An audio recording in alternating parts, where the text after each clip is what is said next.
Greetings. I'd like to talk to you about a concept called functional computing. Now, you might not have heard about that before. The reason why is because I just made it up. But there is a reason why I've just made it up. Searching on the internet, I found a very interesting TED talk from a post-year 2000 adult who's also a computer science graduate and a professor now, actually. He talks about this interesting concept called deep work. Now, as a computer scientist, he does talk about productivity. And he's written a book which I've just started reading, and it's called Deep Work. Deep work is the ability to focus without distraction on a cognitively demanding task. Coined by the author on his popular blog, Study Hacks, deep work will make you better at what you do, let you achieve more in less time, and provide the sense of true fulfillment that comes from the mastery of a skill. In short, deep work is like a superpower in our increasingly competitive economy. Okay? That's astonishing, isn't it? Very good book. Now, he talks about two key things. He talks about deep work, something where you have to apply yourself and a lot of thought. It takes a lot of effort, but the key advantage is at the end of it, the result is you will end up with a product of that effort which is of high value because it's rare. The reason why it's rare is because people these days do not have the ability to put that sort of effort in. That's why he calls it deep work. And the other concept, the other type of work, which apparently most of us do but don't realize we do, is something called shallow work. That sort of work, it doesn't require as much thought, it's repetitive and repeatable. Anyone else can do it. So you end up with a product with low value. It's not really that rare, but we're busy doing it, okay? And he mentions this thing, and he says, and yet most people, whether knowledge workers, and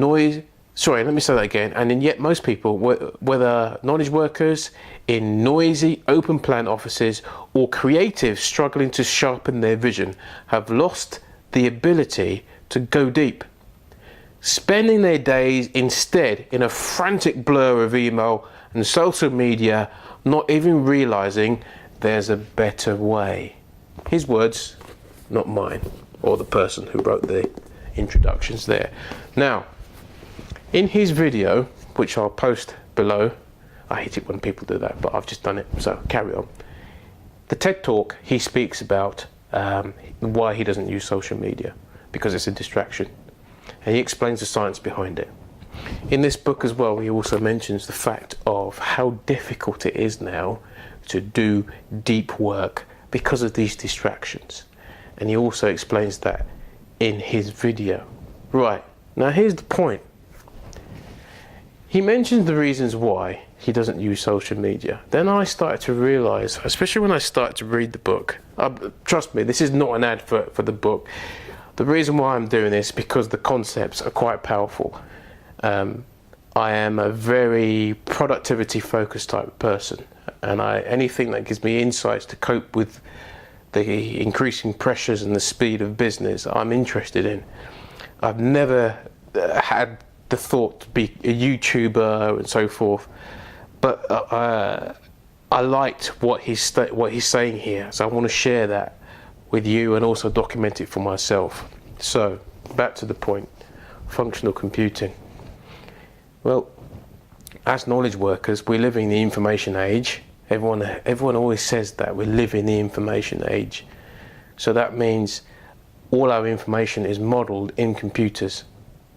We use mobile phones, tablets, cloud services. Everything is in computers.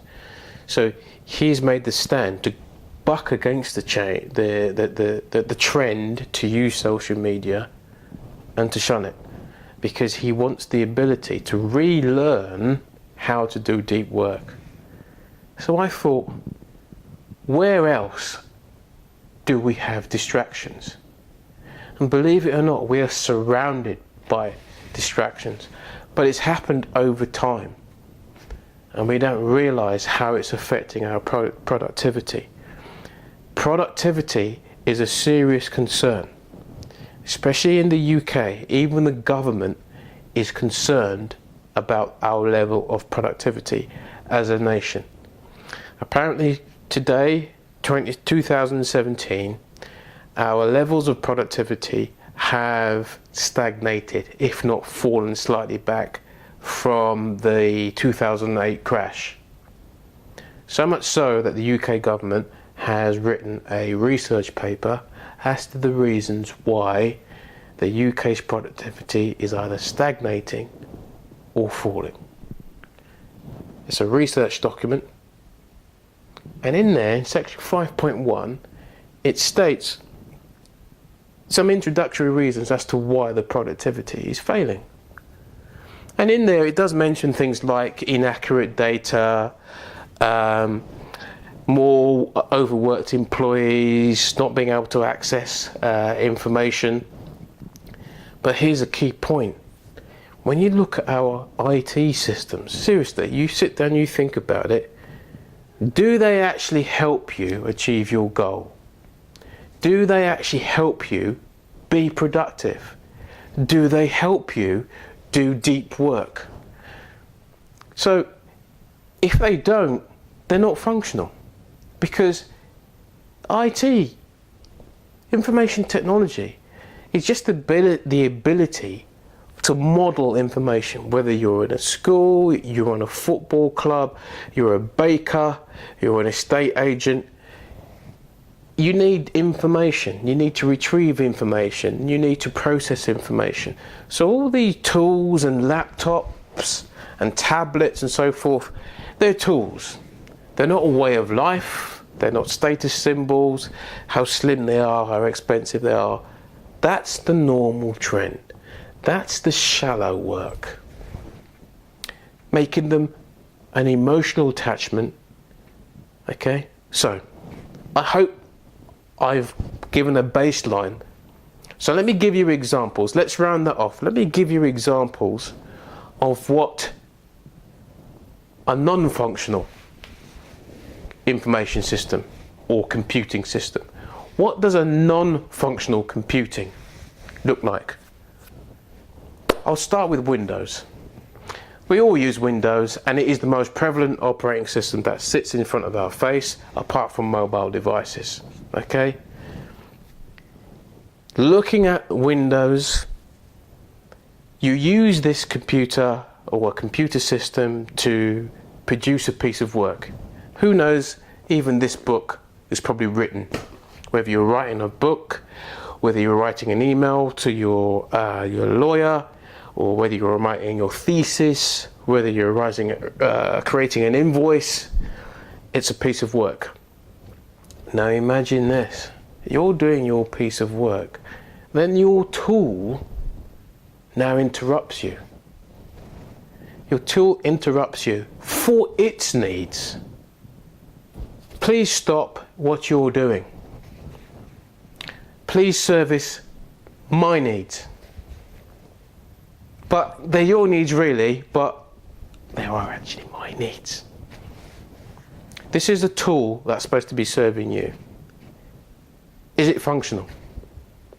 It's telling you to stop what you're doing and service its needs. That's a first example. Second example. We live in the information age. Everything's on the internet. You have a thought in your mind. I want to know the effects of vitamin B6. So you open your browser, and that's what you see. Lots of fast moving, highly adverts and slidey things to cross across your eyes. That's distracting. Why? Because this machine is an avenue to sell you things. If you look at the bottom, it even tells you, by using this, you agree to these terms and so forth. Okay?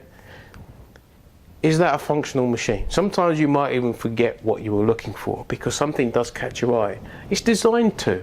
It's designed to catch you away and carry you away somewhere else. That's why it's called surfing. Is that functional? It's taking you away from your original purpose. Okay.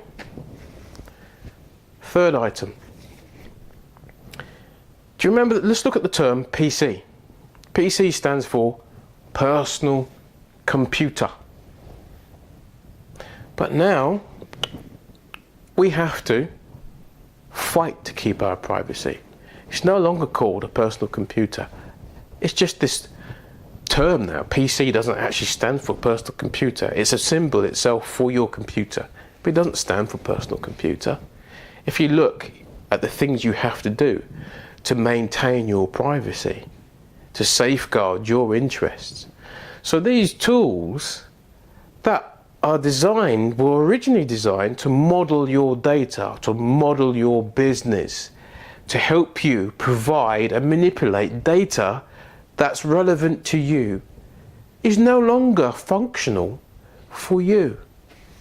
So now I know the threats to our productivity. Now I know that we need to start to be developing the process of deep work and to avoid shallow work. We want to create high value work. How can we do more in a more compressed time? Okay? This is why I have come up with the term functional computing. I'm an IT consultant. I'm a TOGAF certified IT consultant. I look at ways to make information technology suit your business, suit your organization, suit your goals. Whatever you're trying to achieve or model in a computer system has to be fit for purpose. Now, all the tools, just like Cal has said, are designed to be addictive.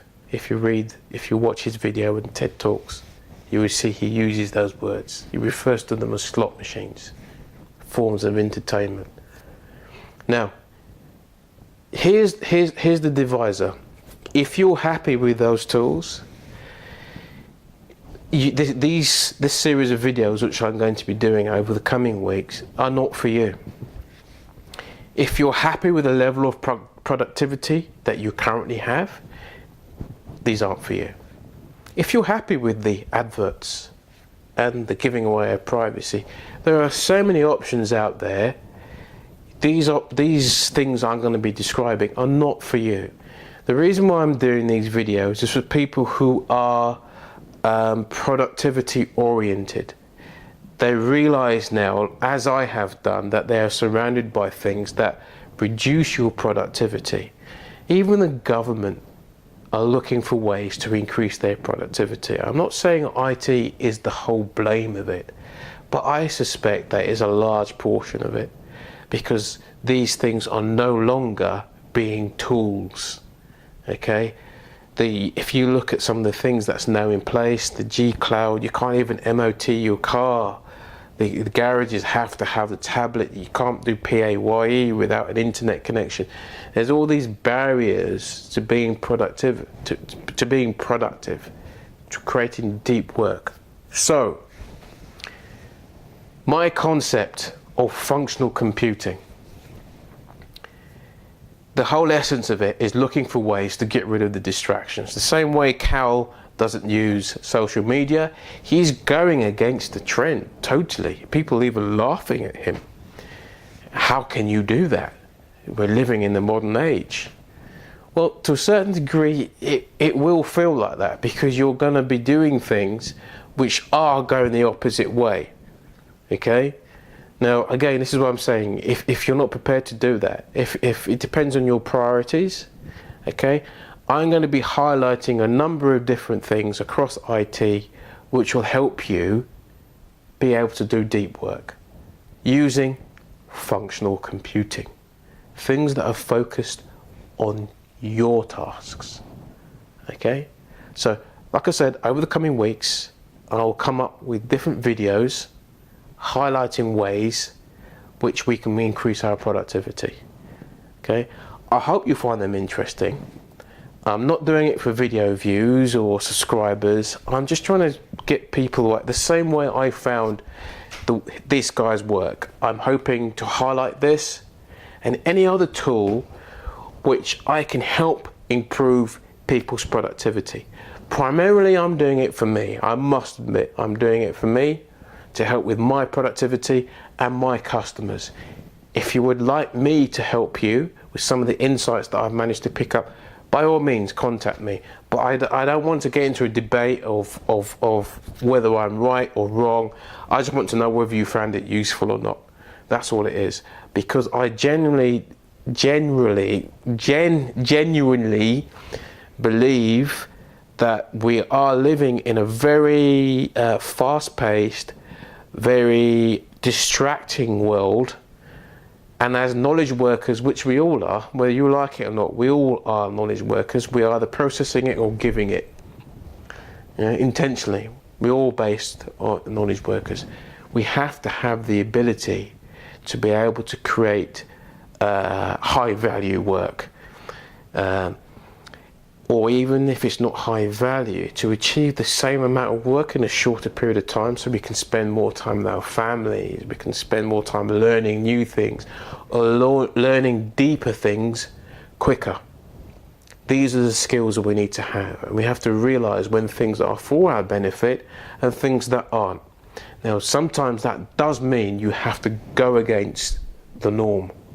You have to buck the trend, and there's a reason for it. It does take effort, but it depends on your focus. So in summary, functional computing is anything that helps you achieve your task. It doesn't distract, it doesn't get in your way, okay? That's the goal. Deep work is something that allows you to use and apply your mind without distractions, without stopping to answer email or the phone. Repetitive, low value work. We're all busy doing low value work, answering emails, one-liner emails, because it's so quick to answer emails. So functional computing is not about lifestyle, it's not about the latest shiny tool, it's about the end result. What are you using the product for? Now, this video is probably a bit long as an introduction, but I want to labour the thought to introduce the concept, because it's very subtle, but this guy is very good at explaining it. Okay, that's the last time. I might ask for an affiliate link or something like that. It's a good book, and I'll probably do a summary after I finish reading it. Okay, I hope you enjoy the videos, and I hope you find them useful, but we'll see. Let's be productive.